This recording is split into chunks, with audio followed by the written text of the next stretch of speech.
Boa tarde, latinos-americanos. Eu sou a professora Desterro, sou professora da Rede Municipal de Ensino de Teresina, sou professora de Geografia. Nós estamos aqui para dar continuidade à discussão do tema sobre a América Latina. No livro de vocês, nós vamos ver este conteúdo lá como América Central e América do Sul, tá? Mas aqui, por questões de identidade, de utilizar muito o conceito de região, nós vamos estar nos referindo a essas duas regiões geográficas, tá? Que eu acabei de citar como América Latina, como a gente já vem fazendo. Bom, eu coloquei duas imagens aqui para a gente analisar bem no primeiro slide já, sobre o tema da nossa aula ou os objetos que a gente vai de estudo que nós vamos buscar, procurar entender melhor. Nós temos na primeira imagem, mais acima, nós temos uma produção agrícola que nos leva a definir que é uma produção, né, baseada aí, na colaboração familiar, vamos colocar assim. E na outra nós temos também uma produção agrícola, só que uma produção com o uso, né, de máquinas, vamos dizer assim, intensa, de forma muito intensa, que também nos leva a destacar que é uma produção, né, predominantemente comercial, tá? Não que essa de cima também não seja comercial, porém ela é numa escala menor, tem várias outras questões e aspectos que a gente vai discutir, mas vamos dizer assim, resumidamente, nós vamos falar dessas duas formas, desses dois tipos de produções, tá, agrícolas que se desenvolvem principalmente no campo, mas que tem uma repercussão ou um processo muito dialético, né, de interferência da cidade no campo, no campo na cidade, e a gente vai buscar entender um pouquinho essa questão, né, olhando para a realidade da América Latina. Então, a gente vai buscar aprender hoje, né, a fazer a relação do processo de urbanização, tá, e as transformações da agropecuária, que são essas atividades aí desenvolvidas no campo. Especificamente, nós vamos discutir a agricultura e a pecuária, tá? E a expansão do desemprego estrutural que é desenvolvido, né, ou sofre também com o desenvolvimento do papel aí crescente do capital financeiro, ou nós vamos buscar também entender um pouquinho como o capital financeiro acaba interferindo nesse desemprego estrutural, né, nesse desenvolvimento, nessa transformação de espaços geográficos no campo, né, mas também nas cidades. Tudo está interligado. Isso acontece, vale destacar que isso acontece praticamente em todos os continentes, tá? Esses processos que nós vamos discutir aqui, só que de forma muito intensa aqui na América Latina, tá? Devido aí o que a gente já vem colocando, né, muito pela falta ou pela incompetência dos governos, dos estados, em estarem desenvolvendo essas atividades, essas formas de trabalho de forma mais efetiva, de forma mais eficiente. E a gente vai buscar discutir, dentro do nosso livro didático, Araribá mais Geografia, o capítulo 10 e o capítulo 11, que eu já falei, né, que nós vamos colocar aí a questão do processo produtivo do espaço agrário urbano-industrial, tá? Vendo essa relação aí desses dois espaços, né? A partir aí do aspecto industrial ou como um resultado do processo de industrialização, enfim. Vamos ver aqui, vamos partir dessa questão aqui. De que modo a urbanização e o capital financeiro interferem na produção agropecuária e no desemprego estrutural em diversos países do continente americano? E aí eu coloquei diversos países do continente americano, mas nós vamos frisar aqui, tá, nos países da América Latina, tá certo? que é aí o nosso objeto de discussão aí, ao longo desse semestre, juntamente com o continente africano, né, e a Antártida também a gente vai buscar ver neste período aqui. Esqueci de dar boas-vindas às voltas às aulas, né, que nós tenhamos um segundo semestre muito produtivo, de muita aprendizagem, muita discussão, né, tirar dúvidas, sanar desafios que nós temos por aí por à frente que possam chegar até nós e a gente consiga resolver tudo direitinho, né, gente? Então, a gente começa aqui com esse tópico sobre urbanização da América Latina. Especificamente, eu coloquei da América Latina, mas eu não botei um mapa, porque eu não encontrei um mais recente da América Latina. Eu coloquei um aqui de alguns países da América Latina, especificamente da América do Sul, ok? E esse mapa está trazendo aqui essa taxa de urbanização desses países da América Latina, Brasil especialmente, tá? Paraguai, Argentina, Bolívia, Peru, Equador, Colômbia, Venezuela, Guiana, Suriname, Guiana Francesa aqui, que é um território da França, como a gente já bem destacou, e o Chile aqui, né? Aqui na extremidade aqui do oeste do continente americano. Tá bom? Olhando para esse mapa, a gente observa que nós temos, a gente pode dizer, né, a partir desse mapa, apesar de não estar trazendo toda a América Latina, mas a gente destaca, está lá no nosso livro, se vocês quiserem fazer pesquisa, façam, é bem interessante, a questão da urbanização. Sabia que o continente, que a região latino-americana, ou o continente americano de modo geral, é um dos continentes mais urbanizados, na verdade é o mais urbanizado, né, que a gente tem, tá? Com exceção aqui de alguns países como o Paraguai, né, que a taxa de urbanização, ou seja, a população predominante ainda é no campo, tá? Os demais países, a população vive principalmente em cidades. Como, por exemplo, a gente não pode deixar de destacar aqui São Paulo, tá? Que é a maior cidade aqui da América do Sul e uma das maiores do mundo também, né, em população, vamos colocar assim. Aí nós temos também aqui Buenos Aires, tá, na Argentina, com uma população extremamente grande. A gente está falando aqui de aproximadamente 20 milhões de habitantes nessas cidades. Tá?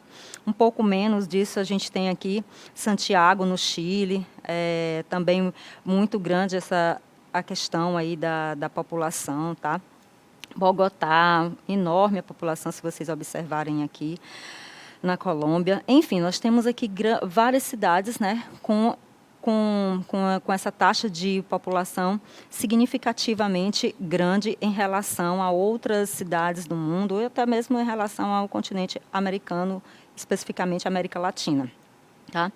A América Latina ela passou por um processo de intensificação, a gente já falou um pouquinho sobre isso, né, mas vale contextualizar novamente. Passou por um processo de intensificação, né, urbana, assim, de urbanização muito intensa nos últimos anos, a partir da década de 70, 80, 90, isso se intensificou bastante com o desenvolvimento aí, como a gente vai ver, de algumas atividades econômicas, principalmente no espaço rural, né, que fez com que a população desses espaços migrassem, né, para as grandes cidades, e aí trazendo uma série de consequências, né, uma série de questões que a gente hoje sofre muito isso na pele.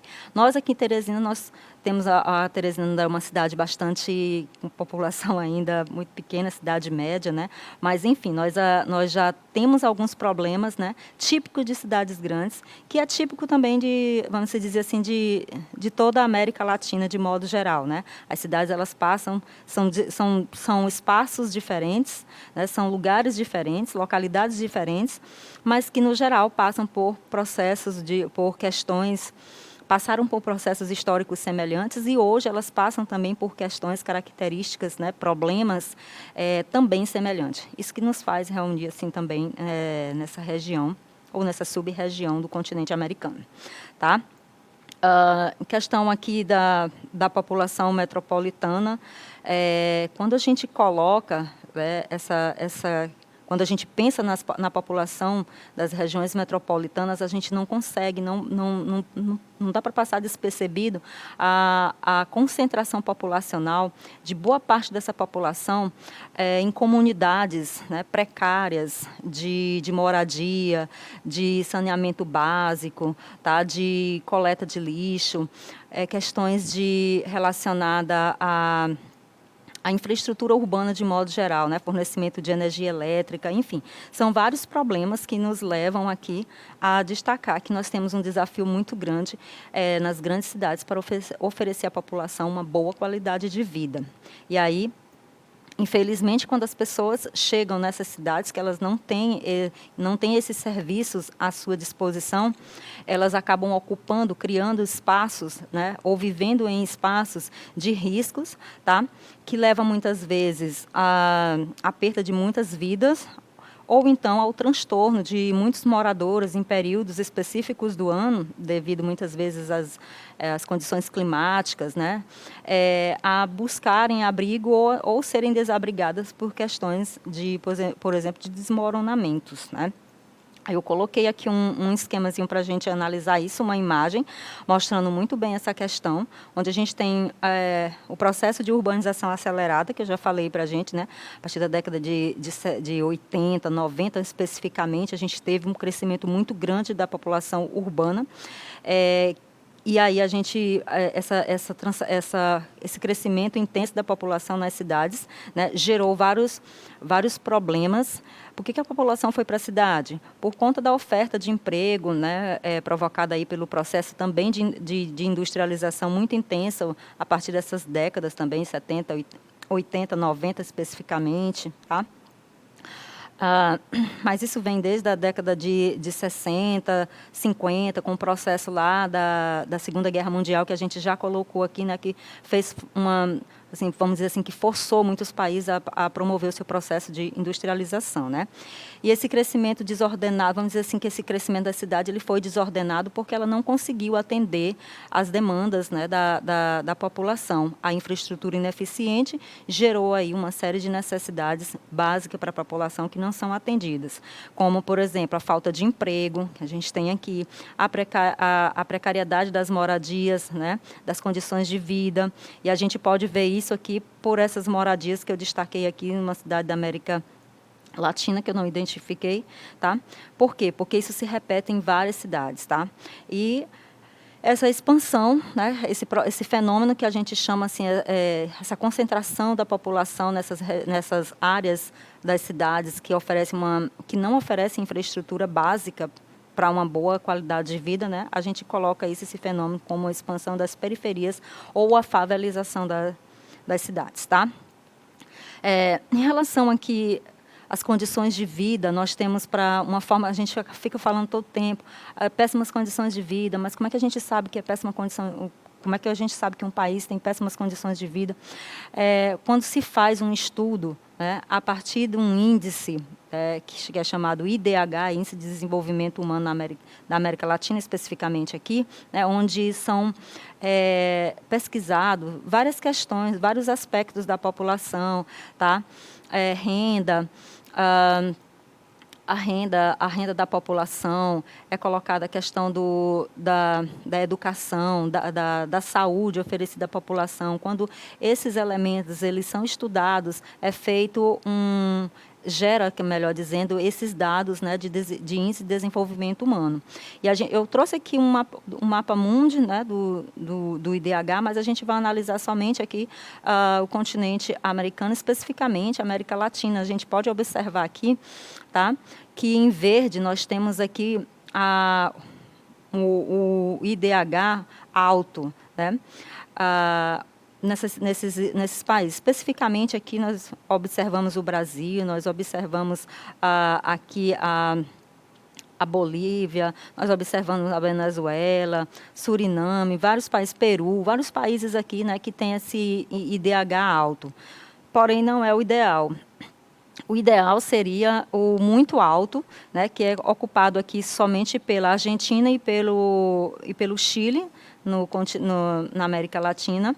Tá? México também em verde, só tem o IDH alto. a Argentina e o Chile, né, Chile se assemelham aqui à América, os dois países desenvolvidos do continente americano, que é os Estados Unidos e o Canadá. Tá? Nós temos um baixo, na verdade, aqui, nós temos o Haiti, né? Última semana lá, aconteceu agora, nas últimas semanas, deixa eu ver, 3 semanas mais ou menos, aconteceu a morte do presidente do Haiti, né? O Haiti que passa por sérios problemas econômicos, mas também políticos, certo? Bom, e nós temos aí, então a gente coloca assim, porque o IDH, o que leva em consideração aqui, como eu estava, melhor, o que a gente pode dizer desses dados aqui? Que houve uma diminuição significativa da pobreza na América Latina, de modo geral, mas especificamente no Chile, né, no Uruguai, na Argentina, melhor dizendo, nós temos uma diminuição da pobreza maior, mais acentuado, né? Mas ainda existe aí muitos desafios em todos os países de modo geral. Por que isso aconteceu? Em 1990, né, com a adoção de políticas públicas, vamos se dizer assim, cobrada especificamente aí por órgãos como o Fundo Monetário Internacional, que é o FMI, o Banco Mundial, como um requisito para subsídios financeiros para os países, né? Eles tiveram que fazer uma série de reformas, tá? Para que houvesse uma diminuição do índice de pobreza ou da quantidade de pessoas pobres na América Latina. Então, devido a isso, nós passamos aí por essas questões. Aqui no Brasil, a gente teve aí, né? A gente tem os programas sociais de inclusão da população aí na economia, a partir de subsídios, né, que a gente coloca, vamos colocar assim, subsídios que é distribuído para a população, né, naquela política de distribuição de renda. Então, nós também tivemos em 2000 a adoção de políticas públicas de inclusão, como, por exemplo, a questão de um incentivo da população na questão das universidades, né, principalmente privada, com aquelas ajudas financeiras viabilizadas pelos governos, né? A questão, principalmente, né, que é a política maior, que é a de distribuição de renda, né, que é feita às famílias mais pobres. Então, isso fez com que a população saísse, diminuísse, vamos dizer assim, o índice ou a quantidade de pessoas, né, naquele quadro de pobreza extrema. Aí a gente vai colocando agora aqui, falar um pouquinho, entender mais atualmente que elementos, que fatores hoje nos ajudam a entender esse processo, né, de industrialização, de urbanização, de transformação nos espaços urbanos e nos espaços rurais, né, trazendo uma série de consequências muitas vezes negativas, como eu falei para vocês, o desemprego, né, a pobreza exagerada, enfim. Tem questões históricas, mas tem questões também atuais. Como as atuais, a gente destaca o processo de industrialização recente, né, por qual passou o continente, ou a sub-região latina do continente americano, que é a América Latina. Bom, o processo de industrialização, quando ele aconteceu de forma desigual nos países da América Latina, né, se concentrando em algumas regiões mais do que outras. Aqui no Brasil, a gente teve aqui a região sudeste, né, que concentra a maior parte até hoje do parque industrial brasileiro, né, mas isso vem mudando um pouco.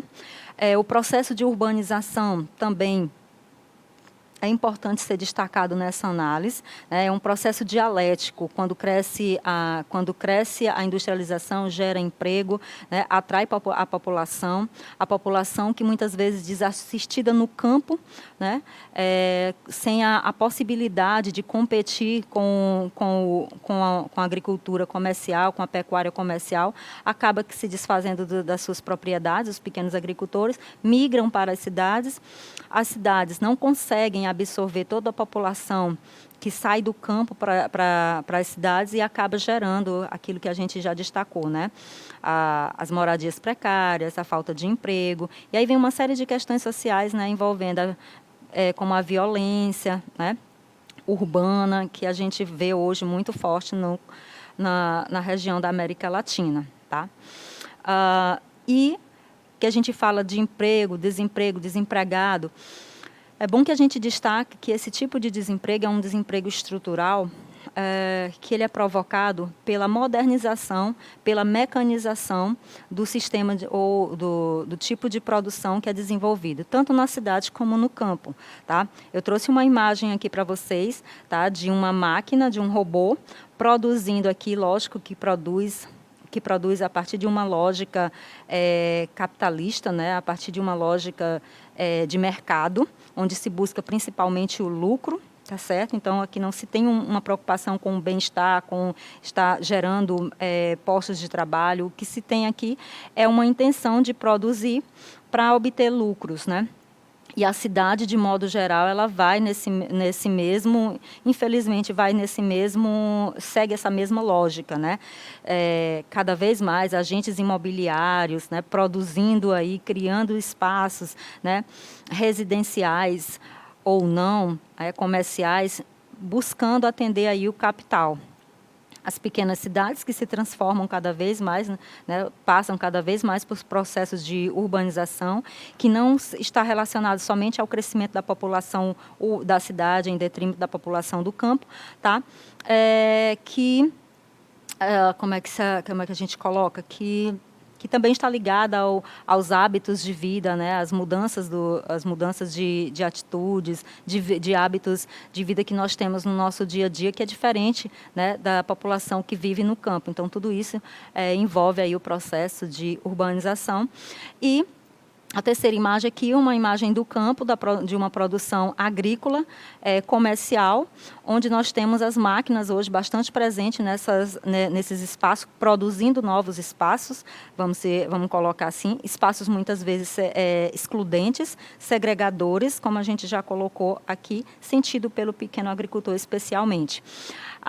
Em relação à produção, a gente falando só do campo, o campo faz o quê? O campo produz, né? Também nesse sistema capitalista, é bom a gente destacar bem isso, né? Nós vivemos num sistema capitalista, onde nós desenvolvemos nossas atividades, nossas formas de trabalho, ou para produzir algo para ser comercializado, ou para vender nossa mão de obra, né? Neste caso aqui eu trouxe a questão envolvendo essas duas questões, mas principalmente a produção, né? Através das máquinas, produção de produtos, geração de produtos para serem comercializados, ofertados no mercado. E aí a gente tem aqui uma produção moderna, hoje bastante presente na América Latina, né, como eu disse para vocês, mas isso não chega para todos os produtores, é segregador, é excludente, tá?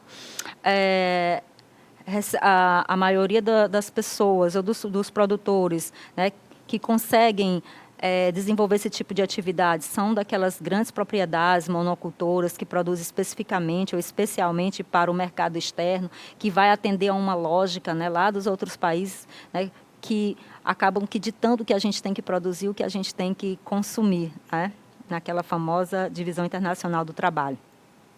A gente também tem no campo a produção moderna de rebanhos, mas isso, gente, é paralelo a uma produção arcaica também de subsistência, tá? Que ainda existe, que perdura aí na América Latina de modo geral, tá? Tanto a pecuária como a agricultura.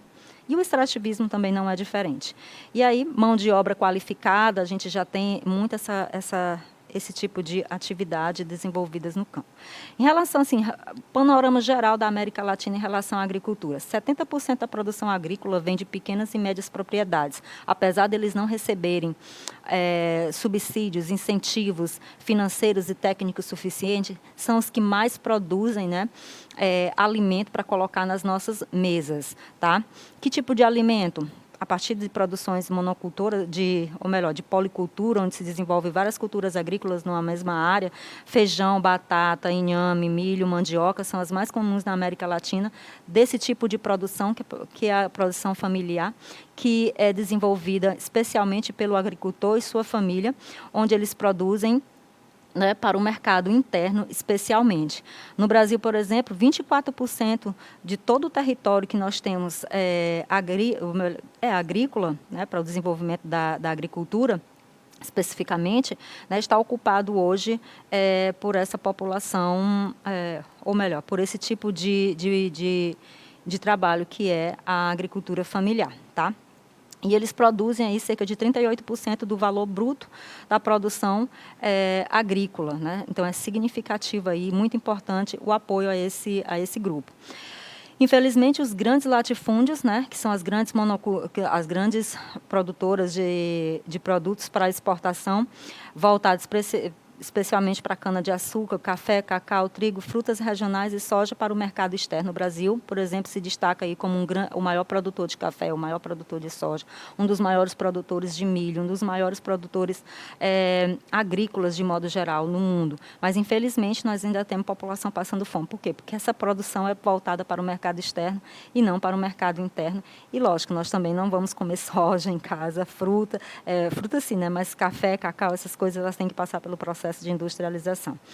Bom, a questão da atividade agrícola que se desenvolve no campo, a gente tem especialmente a comercial e a de subsistência, né, que é aquela comercial voltada para o mercado, tá? E a de subsistência, onde o agricultor ele produz os seus produtos agrícolas, uma parte ele utiliza para alimentação em casa e a outra parte, o excedente é vendido para o mercado local, né? E essa que é importante para a gente.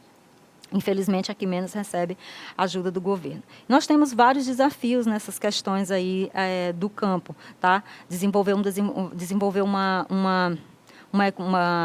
vamos dizer assim, uma atividade agropecuária sustentável, que possa fazer com que o homem do campo se fixe no campo, que possa gerar emprego, que possa gerar riqueza e renda para essa população, mas que não degrade o meio ambiente, que não que seja eficiente no sentido de ser permanente, né? E aí, só para destacar aqui falei só do Brasil, mas assim, o Brasil é um grande produtor de café, mas também o El Salvador, Guatemala, Costa Rica, Colômbia, tá? A soja, o Brasil também, como eu coloquei, o Brasil é o maior produtor de soja, mas também a gente tem a Argentina, o Paraguai, a cana-de-açúcar, o Brasil também é um grande produtor, né? Já vem desde do período colonial, né? E o milho também, o Brasil e a Argentina se destacam, tá? Na agropecuária a gente tem o rebanho de bovinos, principalmente, e o Brasil é um dos grandes produtores, juntamente com a Argentina, mundial, tá? Mas também a gente produz aqui aves, né? 21,40% da carne de aves mundial é produzida aqui no continente, na região, né, da América Latina. Para onde vai essa produção? Vai para cá, para os países da Ásia, vai para a América do Norte, Estados Unidos principalmente, tá? Na América Central também continua a mesma lógica, mas também atinge muito aqui o continente europeu, tá? Coloquei um destaque aqui na questão do México, né? Que fornece principalmente para os Estados Unidos, tá? Especialmente.